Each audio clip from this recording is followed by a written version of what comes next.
welcome back to the Velvet Underworld channels. And after this video, I would really like to know your thoughts about these stories.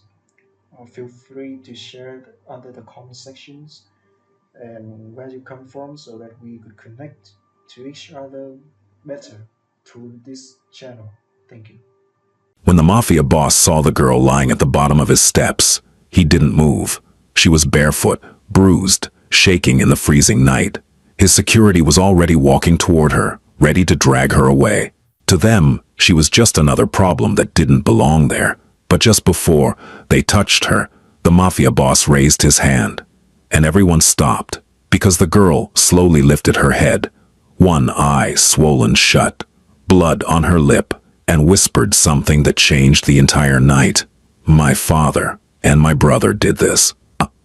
In that moment, the Mafia boss realized two things. First, she wasn't lying. And second, someone had just made the worst mistake of their lives. They had used his name to sell her. The cold had teeth that night.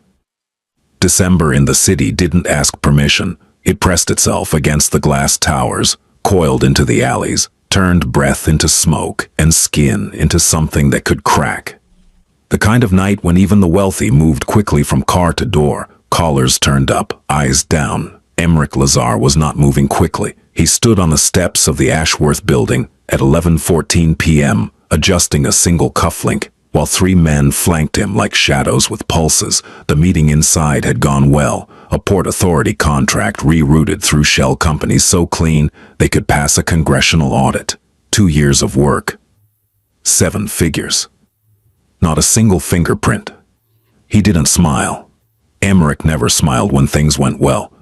He saved that for when they went badly, for the men who caused the problem, and then had to sit across from him while he smiled and spoke softly and made them understand how profoundly they had miscalculated. He was reaching for his coat button when the girl appeared. Not walked. Not ran. Appeared.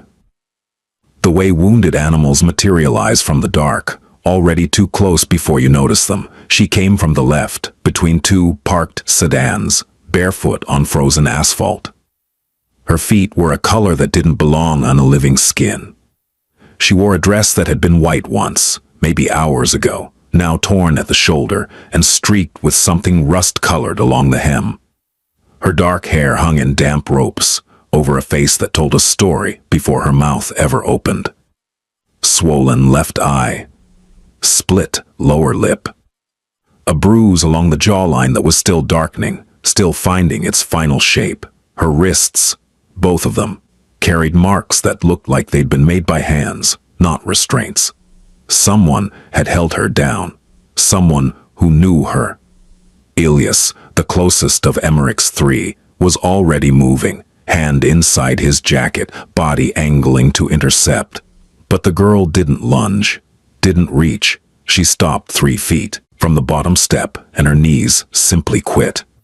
She went down like a building being demolished from the inside. No scream, no drama, just structural failure. Her palms hit the sidewalk, her head dropped, and then, in a voice so quiet it almost lost to the wind, "My father and my brother did that." She wasn't asking for help. That was the thing that stopped Emmerich's hand mid-gesture, the hand that was about to wave Ilias forward to remove her. She wasn't performing. She wasn't begging. She was confessing. The way someone confesses something so shameful, they can barely hold the words in their mouth. She said it like it was her fault. Ilias looked back, waiting. Emmerich studied her for 4 seconds. In his world, 4 seconds was a career. 4 seconds was enough time to read a room, calculate a threat, decide if someone lived or died, metaphorically or otherwise. He saw her hands. No weapon, no phone, no rings. The nails on her right hand were broken in a way that meant she'd clawed at something. A door, a wall, someone's face. Her breathing was shallow and irregular. The breathing of someone who had been running for a long time and had finally stopped, not because she was safe, but because her body had simply refused to carry her any further. "Ilias," Emmerich said, one word, barely a sound. but Ilias stepped back, as if the sidewalk beneath him had turned to glass. Emmerich descended 3 steps. He didn't crouch. He didn't reach for her. He stopped at a distance that was close enough to hear, but far enough that she wouldn't flinch. "Look at me," he said. Not a command, not a request, something in between.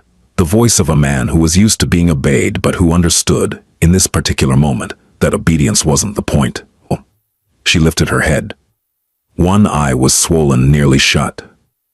The other was wide open, dark, and utterly clear. That was the detail that changed everything. That single functioning eye held no hysteria, no madness, no manipulation. It held calculation. She had chosen to come here.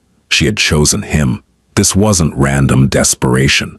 This was a decision made by someone with very few options who had selected the most dangerous one with full awareness of what it meant. "What's your name?" he asked. "Sable." A pause, then as if the surname was something heavier. "Voss." The name landed, not on Emmerich. His face gave away nothing, but Ilias shifted his weight. The other 2 men exchanged a glance that lasted a fraction of a second, which, in their world, was the equivalent of a shouted conversation. Voss. Emmerich knew the name. Everyone in certain rooms knew the name. Harland Voss was a mid-tier operator who ran credit schemes and fenced stolen cargo through a warehouse network in the dockyards. Not important enough to sit at any table that mattered. Not stupid enough to get caught. The kind of man who survived by being useful to people more powerful than himself and invisible to people more dangerous. His son, Tieg, was worse, the kind of young man who mistook cruelty for strength and volume for authority. Emmerich had met him once, briefly, at a function he shouldn't have been attending. He'd watched Tieg laugh too loudly, drink too much, and put his hand on a waitress's arm in a way that made her face go still. Emmerich had filed the observation away the way he filed everything, precisely, patiently, for later. "You need a hospital," Emmerich said. "No." The word came fast, hard. "They'll find me there. They're looking." "Who is looking?" "My father, my brother," and she stopped. The clear eye flickered. Something moved behind it. Not fear, exactly, but the recognition that what she was about to say would cross a line she couldn't uncross. "And a man named Orrin Kedge." Now the temperature changed. Orrin Kedge was not a name spoken casually. Kedge operated in narcotics, human logistics, and private debt collection for people who needed problems to disappear, sometimes the financial kind, sometimes the breathing kind. He was not powerful in the way Emmerich was powerful. He was powerful the way a disease is powerful, ugly, persistent, and willing to destroy its host to survive. "Tell me," Emmerich said, "what Orrin Kedge has to do with you." Sable's jaw tightened. The split lip reopened. A thin line of blood traced down her chin, and she didn't wipe it. "My father owed him money. A lot of money. More than he could ever pay back," she breathed. "So he offered something else." She didn't say me. She didn't have to. "The arrangement was made 3 weeks ago," she continued, her voice flat now, clinical, as if she were reading a police report about someone else's life. "I wasn't told. I wasn't asked. I came home tonight and my things were packed. My brother was in the living room with 2 men I'd never seen. My father told me I was leaving, that it was settled, that I should be grateful because Kedge had agreed to forgive the full debt in exchange for—" She stopped again, not because she couldn't say it, because saying it made it real, in a way that her body, beaten, frozen, bleeding on a sidewalk, somehow hadn't. "In exchange for me." Silence. The city hummed around them. Traffic, distant sirens, the mechanical breathing of a metropolis that didn't care. Emmerich's face was absolutely still. "I refused," Sable said. "My brother hit me. When I tried to leave, my father locked the door. Tig." Her voice cracked, the first and only time. She rebuilt it instantly. "Tig held me down while they called Kedge to come collect me. But I got out through the bathroom window, 2nd floor. I fell wrong. I think my wrist—" She looked at her left hand as if noticing it for the first time. It was swollen, angled slightly wrong. She looked back at Emmerich. I didn't know where to go. So you came here. I came here because of what they said. Her gaze locked onto his, unyielding. When my father was convincing me this was done, that I couldn't fight it, he used your name. He said the arrangement had been brokered under the Lazar guarantee. He said Oren Kedge was operating with your blessing. He said if I ran, I wouldn't just be defying him. I'd be defying you. The silence that followed was a living thing. Ilyas took a half step forward. Emmerich raised one finger, and Ilyas turned to stone. He used my name, Emmerich said, not a question. Yes. My name? To sell his daughter? Yes. Emmerich Lazar had been angry before. He had been angry in ways that had reshaped the power structure of entire districts, angry in ways that had ended bloodlines and bankrupted empires. But anger, for Emmerich, was not heat. It was not noise. It was a dropping of temperature so severe that the people closest to him could feel it in their spines. Ilyas felt it now. He took a full step back. Ilyas, Emmerich said in a voice that was almost gentle. Sir, bring the car, have Nefili prepare the East Suite, call Dr. Cashin, not the hospital, the private line, and get me the Kedge file. All of it? Yes, sir. And Ilyas? Sir, no one speaks of this, no one, not tonight, not until I decide what this becomes. Ilyas disappeared. Emmerich removed his coat. It was a Loro Piana cashmere overcoat, charcoal, worth more than most people's monthly rent. He didn't drape it over her shoulders. That would require proximity she hadn't invited. He placed it on the bottom step, within her reach. You can take it or leave it, he said. But your body temperature is dropping, and I'd rather you didn't die on my sidewalk before I've had a chance to address what your father has done with my name. She looked at the coat. Then, at him. She took it. The East Suite of Emmerich's residence occupied the upper floor of a brownstone on a street with no sign.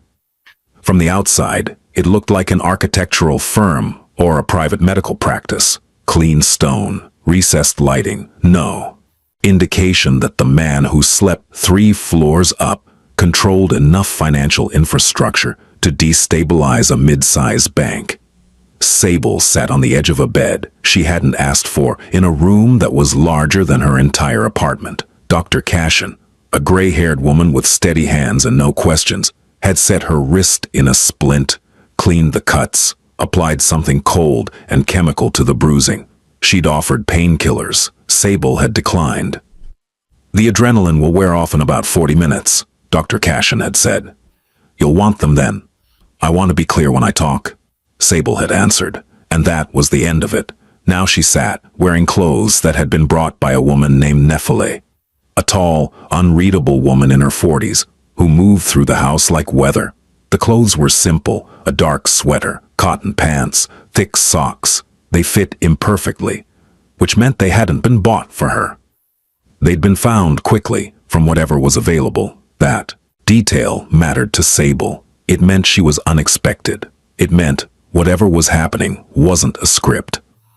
A knock on the door, not a courtesy knock, a real one, followed by silence and waiting. Come in, she said. Emmerich entered alone, no guards, no Ilyas. He carried a cup of something hot and set it on the table beside the bed. Not beside her, beside the bed, and then moved to a chair across the room. He sat.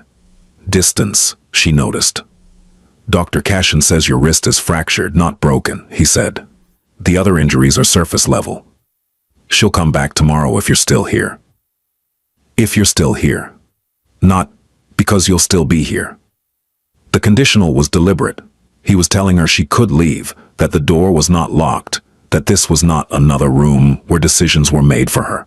I'll be here, Sable said. I have nowhere else to go. That's not why you'll be here. She looked at him. Then why? Because you need to tell me everything, not the version you told me on the street.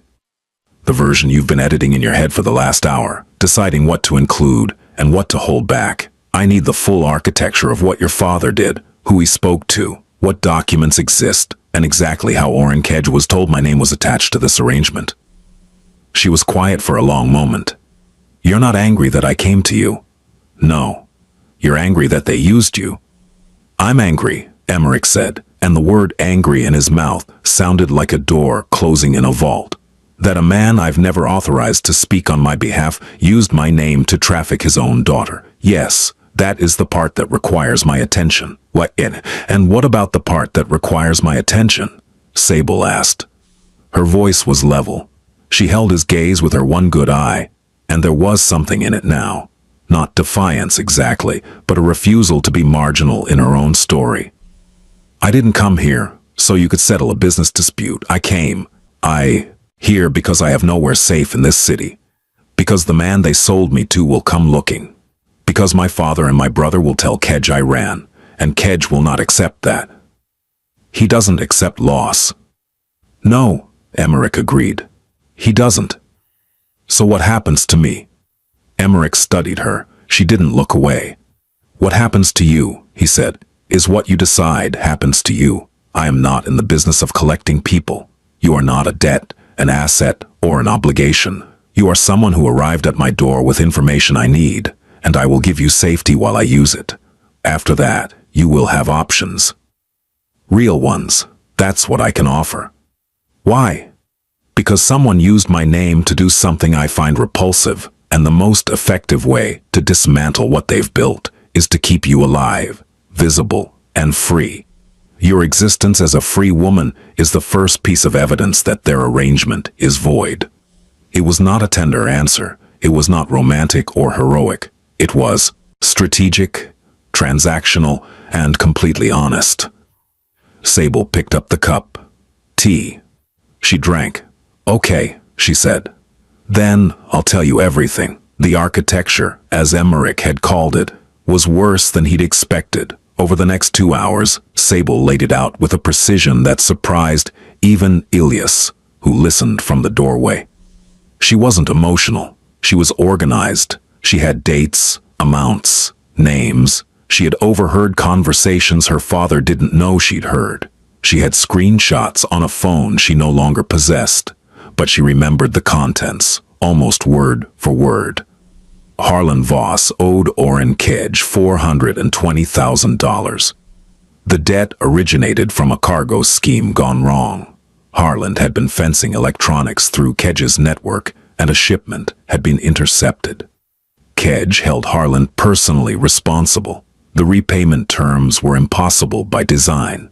Kedge didn't want money. He wanted leverage. The arrangement was simple, ancient, and monstrous. Sable, in exchange for the full debt plus ongoing cooperation from Harlan's dockyard network, a transaction dressed in the language of marriage but structured as a purchase, and to give it weight, to make Sable believe resistance was futile, Harlan had told Kedge, and then told Sable, that the deal carried Emmerich Lazar's endorsement, that Emmerich was aware, that Emmerich approved, that defying the arrangement meant defying the Lazar operation, which meant defying something that couldn't be defied. It was a lie, but it was a lie built on a truth. Emmerich Lazar's name, in the right rooms, was worth more than cash, more than muscle. It was a currency of fear so refined that even invoking it could end a conversation. Harlan had counterfeited that currency, and now it was circulating. He knows you've never met, Sable said. That's why he used you. You're not someone Kedge would call to verify. You're someone Kedge would believe on reputation alone, Emmerich said. Nothing for a long time. He was seated in the same chair, one ankle resting on the opposite knee, hands folded. His face was a closed system. Ilias, he said finally. Sir, I need 3 things by morning. First, confirmation of the debt between Voss and Kedge. Paper trail, digital trail, intermediaries. Second, every asset Harlan Voss controls, declared and undeclared. Property, accounts, vehicles, warehouse leases. Third, the name and contact information of every journalist, prosecutor, and regulatory officer who has ever shown interest in Orrin Kedge's operations. A pause. All 3, sir. All 3. By morning. Ilias left. Sable watched Emmerich. He hadn't moved. His breathing hadn't changed. His voice had remained at the same pitch, the same volume, The same unhurried cadence throughout the entire conversation. Most people perform their anger. Emmerich Lazar simply organized it. "You're going to do something," she said, not a question. "Yes, something." "Violent?" He looked at her. For the first time, something shifted in his expression. Not a softening exactly, but a recalibration. As if he were adjusting the lens through which he saw her. "No," he said. "Something worse." 3 days passed. During those 3 days, Sable existed in a kind of suspended gravity. The East Suite became her world. 4 walls, a window overlooking a courtyard, a bathroom with a lock she checked every night, and a silence that was not oppressive, but deliberate. No one entered without knocking. No one lingered. Nafili brought meals, clean clothes, and a phone with one number programmed into it. No questions asked. Emmerich was absent. "Working," Nafili said when Sable asked. Which was not often. Sable didn't need companionship. She needed time. Time to let the bruises deepen before they faded. Time to test the boundaries of a place that claimed to have none. Time to sit with the impossible strangeness of being in the home of one of the most dangerous men in the city and feeling for the first time in years something adjacent to safe. She didn't trust it. She tested it. On the second night, she went to the front door. It was unlocked. She opened it. Cold air flooded in. She stood there for 2 full minutes, staring at the street, and no one appeared. No guard, no alarm, no hand on her shoulder. She closed the door and went back upstairs. On the 3rd morning, she came downstairs and found Emmerich in the kitchen. He was standing at the counter, reading something on a tablet, drinking coffee from a plain white mug. He was wearing a dark sweater and no shoes. It was the most human she had ever seen him. He looked up. "Good morning." "Good morning." A pause. Neither of them knew how to fill it. They were not friends. They were not adversaries. They were 2 people bound by a circumstance that hadn't existed 4 days ago and that had no name. Sable sat at the counter, not close, not far, a negotiated distance. "Your wrist," he said. "Better. The swelling around your eye." "Going down." He nodded, returned to his tablet. She poured coffee from the pot on the counter. For 3 minutes they existed in a silence that was not uncomfortable, just uncharted. "I have something to show you," Emmerich said. He turned the tablet toward her. On the screen was a document, a legal filing, dense with legalese but with a summary sheet attached. Sable read it, slowly. Then again. "This is a fraud complaint," she said. "Filed this morning with the State Attorney General's office. It names your father, your brother, and Oren Kedge as co-conspirators in a scheme involving identity fraud, coercive contract enforcement, and the unauthorized use of a protected business entity's name, mine, to facilitate what is legally classifiable as human trafficking under federal statute." Sable stared at the document. Her hand, the uninjured one, was trembling, not from fear. "You went to the authorities." "I went to a prosecutor named Vesper Ajay, who has been building a case against Kedge's network for 2 years and was missing exactly the kind of first-hand testimony you can provide. I also went to a federal judge named Coretta Haley, who issued emergency restraining orders against your father and brother within the hour. And I went to a financial oversight board that has been waiting for a reason to audit every account Kedge has touched in the last 18 months. He said this the way other people describe their morning commute.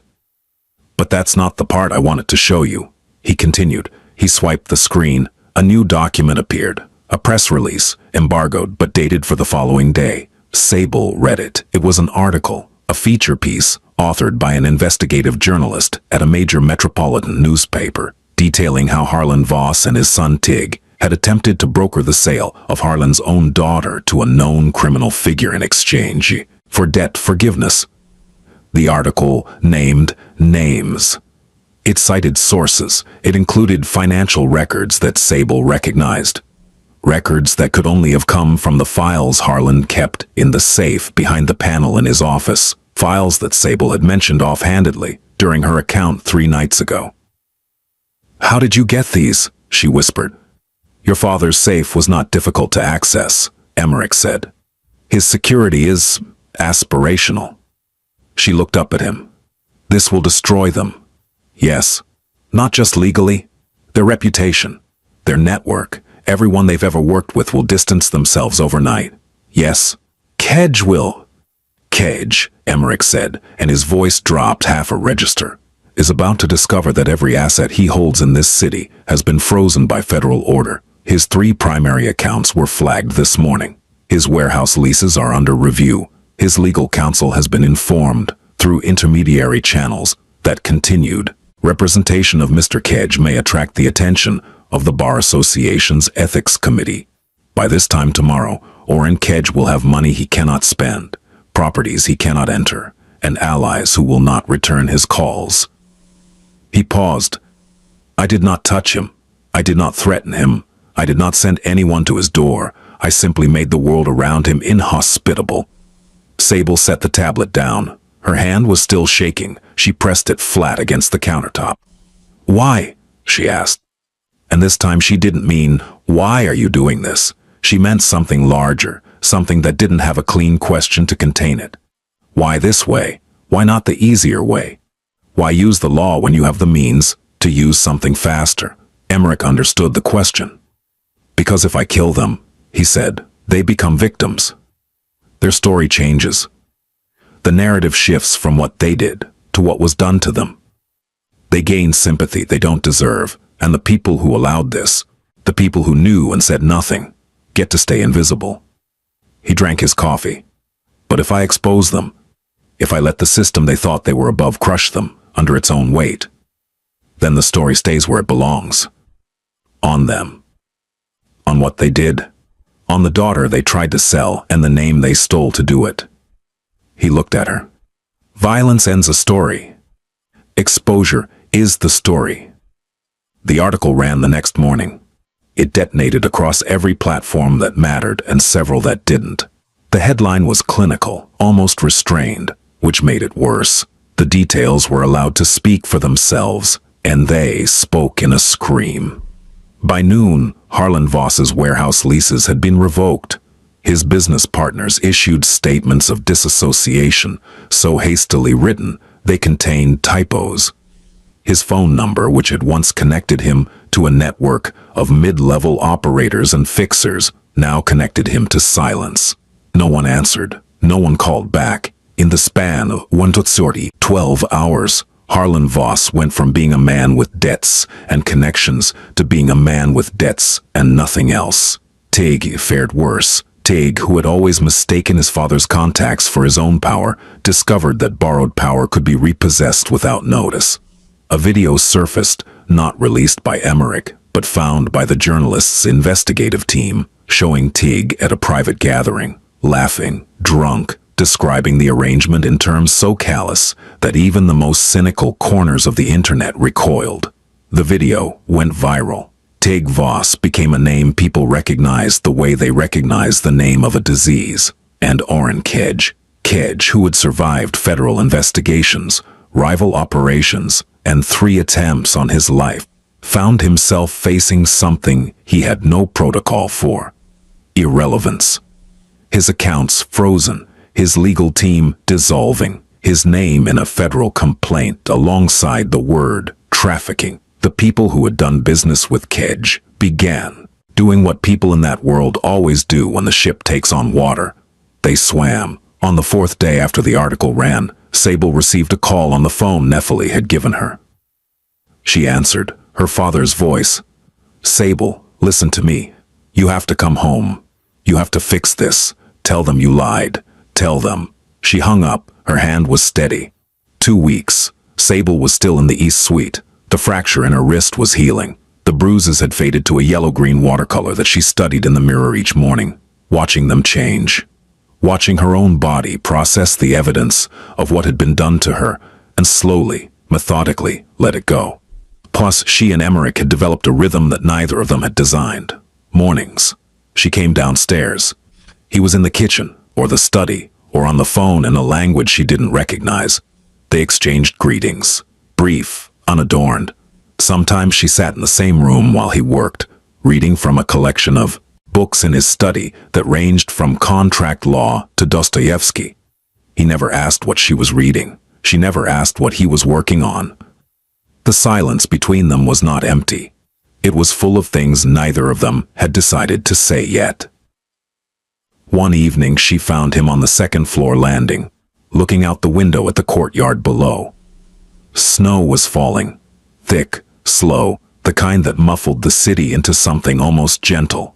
She stood beside him, not close, the negotiated distance. "Can I ask you something?" she said. "You've been asking me things for 2 weeks. This one is different." He waited. "That night, on the sidewalk, you could have had Ilyas take me away. You could have ignored me. You could have given me cab fare and a phone number and gone home. Why didn't you?" Emmerich was quiet. The snow fell. "Because you looked at me with one eye," he said, "and I could see that you had made a decision, not a plea, a decision. You had calculated your options, identified the most dangerous one, and chosen it with full knowledge of what it might cost you. That is not the behavior of someone who needs to be saved. That is the behavior of someone who has already saved themselves and is looking for ground to stand on." He turned from the window. "I have ground," he said. "I thought I could offer some." She didn't respond immediately. She looked at the snow, at his reflection in the glass, at the distance between them, a distance he had never once tried to close. "You've never touched me," she said. "In 2 weeks, you've never stood closer than this. You've never—" "No." "Why?" "Because your body has been treated as something that belongs to other people for long enough. I will not be another man who decides what happens to it." Something broke open in Sable's chest. Not dramatically. She didn't cry, didn't gasp, didn't collapse. It was quieter than that, a seam giving way. A wall discovering it was tired. She reached across the negotiated distance and placed her hand on his forearm. Her fingers, the ones that still worked properly, rested there for 3 seconds. Then she withdrew. "Thank you," she said. He looked at the place where her hand had been. "You're welcome," he said. And that was all. For now, that was enough. The confrontation with Harlan Voss happened on a Tuesday, not because Tuesday had any significance, but because Emmerich Lazar did not believe in dramatic timing. He believed in preparation, and preparation was complete on Tuesday. So Tuesday it was. The meeting took place in a room above a restaurant in the garment district. Neutral ground, technically, though nothing was truly neutral when Emmerich occupied it. The room was plain. Wooden table, 4 chairs, a window with curtains drawn. Ilyas stood by the door. One other man, Emmerich's attorney, a severe woman named Parisa Khoury, who wore her silence like a weapon, sat at the table with a leather portfolio in front of her. Harlan Voss arrived looking like a man who had been living inside a collapsing building for 2 weeks, which, in every way that mattered, he had. His suit was expensive, but wrinkled. His face was gaunt. His eyes moved constantly, to the door, to Ilyas, to Parisa, and then, finally, reluctantly, to Emmerich. Tieg was not present. Emmerich had not invited him. Tieg was irrelevant. "Sit," Emmerich said. Harlan sat. "Let me describe your situation," Emmerich began, "so that we are both working from the same information. Your warehouse network has been seized as part of a federal investigation. Your personal accounts have been flagged for review. Your son is facing criminal charges that his current legal representation is not equipped to handle. Your business associates have, to a person, severed contact. And Oren Kedge, the man you attempted to appease by selling your daughter, is himself facing an indictment that your cooperation helped build, which means that if Kedge survives this, and he may, the first person he will blame is you." Harlan's mouth opened. Nothing came out. "You are, in the most precise sense of the word, alone," Emmerich continued. "And you are alone because you did something remarkably stupid. You used the name of someone who does not forgive stupidity." "I didn't," Harlan started. "Don't." One word. Harlan stopped. "You told your daughter that I endorsed this arrangement. You told Oren Kedge that I guaranteed it. You took my name, a name I have spent years building, protecting, and enforcing, and you attached it to the sale of a 23-year-old woman to a man who traffics narcotics and people. You did this without my knowledge, without my consent, without even the basic intelligence to consider that she might run, and that she might run to me. Emmerich leaned forward. I want you to understand something, Harland. What I have done to you so far, the legal filings, the press exposure, the financial, dismantling, that is not punishment. That is correction. I am correcting the record.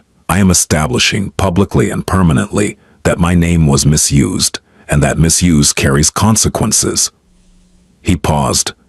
Punishment would require me to be emotional. I am not emotional. I am thorough. Parisa Khoury opened the portfolio and placed a single document on the table. This is a signed affidavit, Emmerich said. You will review it with whatever counsel you can still afford, and you will sign it within 72 hours. In it, you will confirm that the arrangement with Orrin Kedge was made without my knowledge or consent. You will confirm that you used my name fraudulently. You will confirm the terms of the arrangement in full, including the involvement of your daughter, and you will relinquish all parental claim, financial or otherwise, over Sable Voss.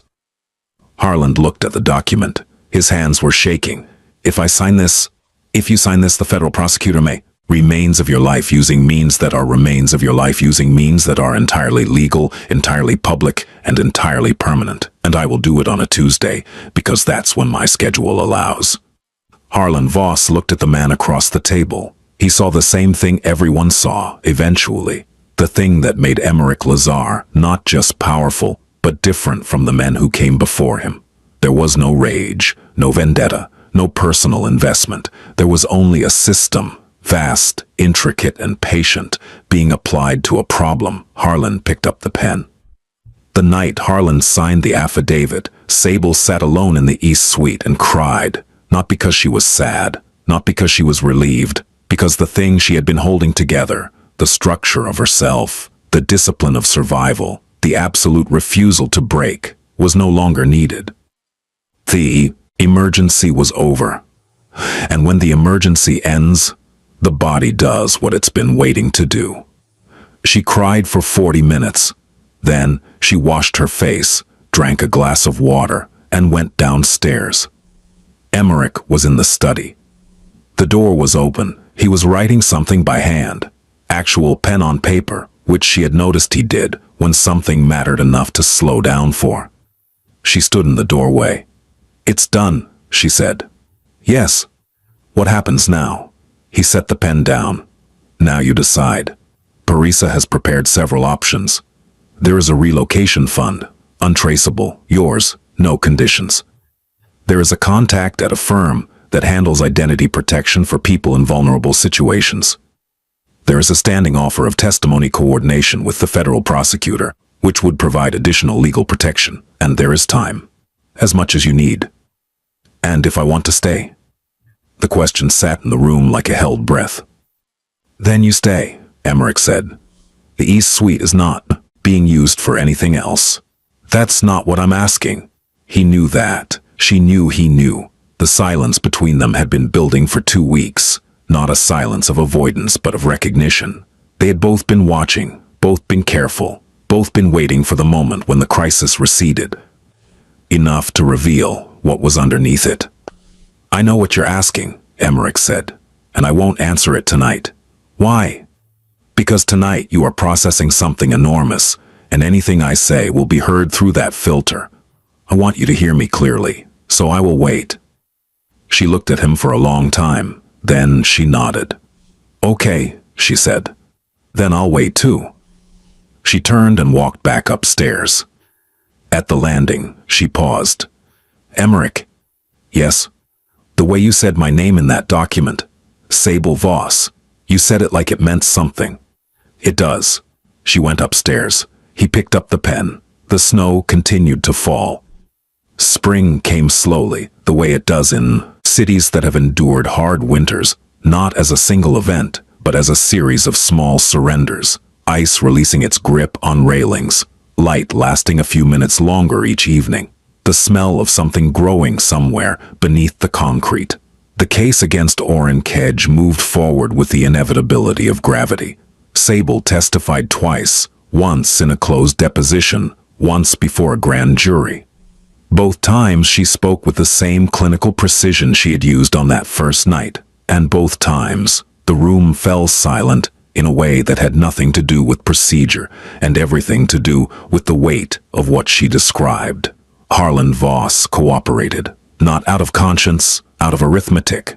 The deal Parisa had structured or offered him reduced charges in exchange for full disclosure, and Harlan, who had always been a man of calculation, calculated that survival was worth more than dignity. Tieg, who had no such instinct, refused to cooperate and was charged accordingly. His trial date was set for autumn.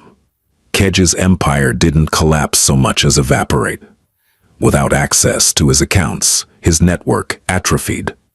Without legal cover, his operations became visible. Without the myth of invulnerability that had protected him for years, he became what he had always been underneath, a man who had built power on fear and whose fear had finally been pointed back at him. He was arrested on a Wednesday. Sable watched the footage on the evening news. She didn't feel triumph. She felt something quieter, something that felt like the end of a long illness. She stayed, not because she had nowhere else to go. She did now. The relocation fund was real. The identity protection was in place. She had options that hadn't existed 3 months ago, options she had built with her own testimony, her own precision, her own refusal to be erased. She stayed because of what happened on a Sunday in April. It was morning. Sable was in the courtyard sitting on outside. He stood for a moment, then sat outside. He stood for a moment, then sat on the bench, not at the negotiated distance. Closer. Still not touching, but closer. "I have something to tell you," he said. She closed the book. "My mother," he said, "was a woman who married a man she believed was powerful and discovered, after the wedding, that his power was the kind that requires victims. She stayed for 11 years. She protected me for 11 years. And then she left, not because she stopped being afraid, but because she decided that her fear was less important than my future." He was not looking at her. He was looking at the wall, at the light. "She died when I was 19. Heart failure. The doctor said it was genetic. I believe it was cumulative. That fear held long enough becomes a physical event." He paused. "I tell you this because I want you to understand that what I with one eye on that sidewalk. Not you're with one eye on that sidewalk, not your situation, you, the decision you had made, the cost you were willing to pay, the fact that you didn't ask me to save you. You asked me to witness what had been done." Now he looked at her. "I have been many things in my life, Sable. Some of them I am not proud of. But I have never been a man who looks away from someone who refuses to be invisible. That is not a virtue. It is simply who I am." Sable sat with this. The courtyard was quiet. The sunlight moved the way sunlight does, slowly, indifferently, illuminating whatever it touched without preference or judgment. "I'm going to say something," she said, "and I need you to hear it without turning it into a strategy." "I'll try. I don't see you the way I saw you that first night. On the sidewalk you were a calculation, the most dangerous option that might also be the safest. In the kitchen that first morning you were a system, efficient, controlled, impersonal. But here, now, on this bench," she stopped, started again, "you're a man who just told me about his mother. And I think that's the bravest thing you've done since I've known you. Braver than the legal filings. Braver than the confrontation with my father. Because this, you can't control." Something moved across Emmerich's face. Not a smile, not a crack. Something tectonic, deep, slow, and irreversible. "No," he said, "I can't." She didn't reach for him. He didn't reach for her. They sat on the bench in the first real sunlight, and the distance between them was no longer negotiated. It was chosen, and it was smaller than it had ever been. This is not the end. Orrin Kedge awaits trial, but trials can be delayed, and delay is the territory of the desperate. Harlan Voss cooperates, but cooperation born of self-interest is not the same as change, and Harlan Voss has never changed in his life. Teg Voss sits in a holding facility, nursing a rage that has no outlet, building a narrative in which he is the victim, waiting for someone foolish enough to believe it. The world that created this story is still spinning. The machinery of debt, coercion, and inherited violence does not pause because one woman escaped and one man chose not to look away. There will be more nights, more decisions, more moments where the line between power and restraint is so thin that only the person standing on it can see it. Sable Voss is 23 years old. She has a fractured wrist that healed slightly crooked, and a scar along her jawline that will fade, but not disappear. She has a room in a brownstone on a street with no sign, a standing appointment with a federal prosecutor, and a library of borrowed books she is steadily making her own. She does not call herself a survivor because she doesn't believe the thing she is surviving is over. She calls herself present, here, in the room, in the conversation.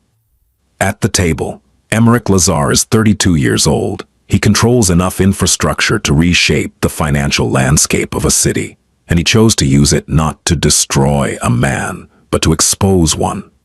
He sleeps 3 floors above a woman he has never touched and may not touch for a long time, and the distance between them is not a failure of desire, but an exercise of the only kind of power that matters, the kind that gives power back. There is a question that lives at the center of this story, and it is not what happened. What happened is on the record. It is in affidavits and press releases and frozen accounts and courtroom testimony. The question is, what kind of man do you become when you have the power to do anything? Do you take? Do you punish? Do you own? Or do you stand at a distance chosen by someone else, in sunlight you didn't create, and wait, and patiently, deliberately, for as long as it takes, for the moment when she decides on her own terms to close the gap? The snow is gone now. The city is waking up. And the story, like all stories that matter, is not finished. It's beginning.